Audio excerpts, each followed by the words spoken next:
यहाँ हम लोग क्लास 8 के जो साइंस का पहला चैप्टर है एग्रीकल्चर रिलेटेड, उसके कुछ एक एमसीक्यू को करने वाले हैं। बहुत अच्छे अच्छे क्वेश्चंस लिए हैं हमने। आइए देखते हैं। हमारा सेकंड क्वेश्चन है, अनइवन लैंड में कौन सा इरिगेशन का सिस्टम बेस्ट रहेगा। तो अनइवन लैंड जो है वहाँ पर स्प्रिंकलर सिस्टम जो है वो बेस्ट है। अक्टूबर टू मार्च में कौन सा क्रॉप उगाया जाता है। तो अक्टूबर टू मार्च जो है वो रबी सीज़न है, और रबी सीज़न में वीट भी उगाते हैं, पी भी उगाते हैं, मस्टर्ड भी उगाते हैं। तो इसका आंसर हो जाएगा ऑल।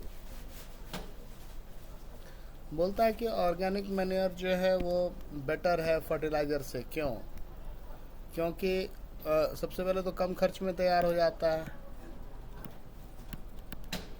और दूसरा ये सॉइल प्रोफाइल चेंज करता है।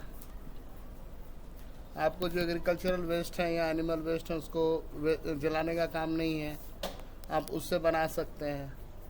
और ये सॉइल के टेक्सचर को चेंज करता है। सॉइल का टेक्सचर चेंज करना मतलब कि अगर सैंडी सॉइल है तो उसका वाटर रिटेंशन कैपेसिटी बढ़ाएगा, और अगर क्ले वाला सॉइल है तो उसको पोरस बना करके उसका ड्रेनेज बढ़ाएगा, और फर्टिलिटी तो इंक्रीज करता ही है। तो इसका आंसर हो जाएगा option 3, it improves the texture of the soil. Which of the following method of irrigation is adopted where acute water scarcity? जहाँ पर acute water scarcity है वहाँ पर ड्रिप सिस्टम यूज़ करते हैं। फिशरीज रेफर टू, फिशरीज जो है वो उसका मतलब हुआ culturing fish in fresh water. Which of the following is the best source of protein?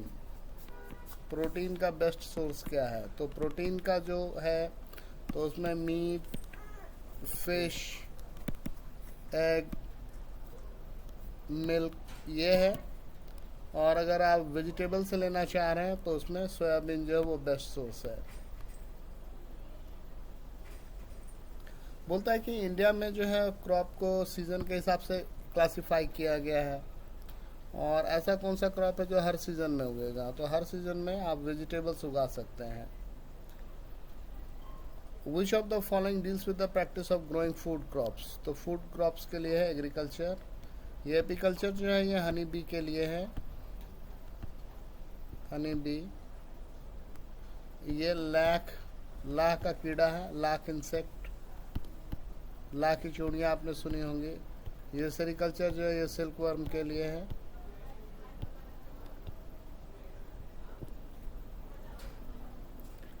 Which of the following process include the mass immigration of bees to settle down elsewhere? ये जो चीज़ है ये कहलाता है swarming।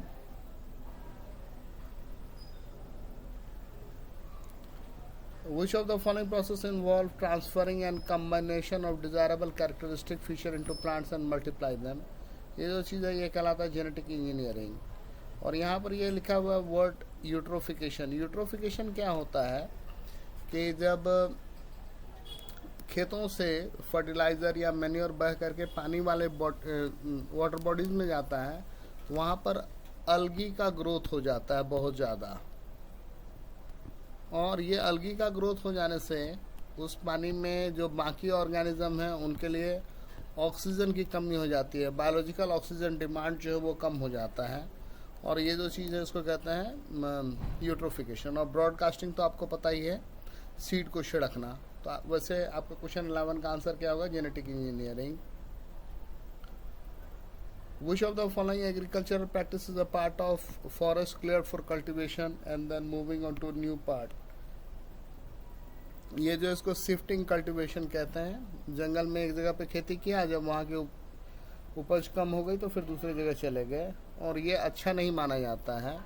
और India के अलग अलग पार्ट में इसका अलग अलग नाम है। वर्ल्ड के भी बहुत सारे हिस्सों में होता है, वहाँ भी अलग अलग नाम है।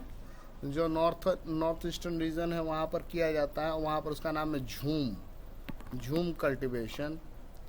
जंगल के एक पार्ट को जो आउटस्कर्ट्स है जंगल का उसको साफ़ किया, कुछ साल फसल उगाया, फिर दूसरी जगह चले गए। बोलता है यहाँ पर केमिकल फर्टिलाइजर के बारे में कौन सा स्टेटमेंट ट्रू है। तो केमिकल फर्टिलाइजर के बारे में इंसॉल्युबल जो है वो तो नहीं है, वो सॉल्युबल होते हैं, तो ये बात गलत है। ऑर्गेनिक मैटर देता है, ये बात भी गलत है। और ओवर यूज़ जो है वो सॉइल को फर्टाइल करता है, ये बात भी गलत है। ओवर यूज से तो सॉइल ख़राब हो जाएगा आपका। दे आर न्यूट्रिएंट स्पेसिफिक, ये बात सही है। In which of the following process is chaff remove from grains, और ये जो प्रोसेस है ये कहलाता है threshing. Identify the branch of biology use in the information given box. आप एनिमल को पाल रहे हैं बड़े पैमाने पर, घर में या फार्म में, और आप उसको खाना दे रहे हैं, रहने की जगह दे रहे हैं, आप उसका केयर कर रहे हैं, और ये जो चीज़ है ये कहलाता है एनिमल हस्बेंड्री।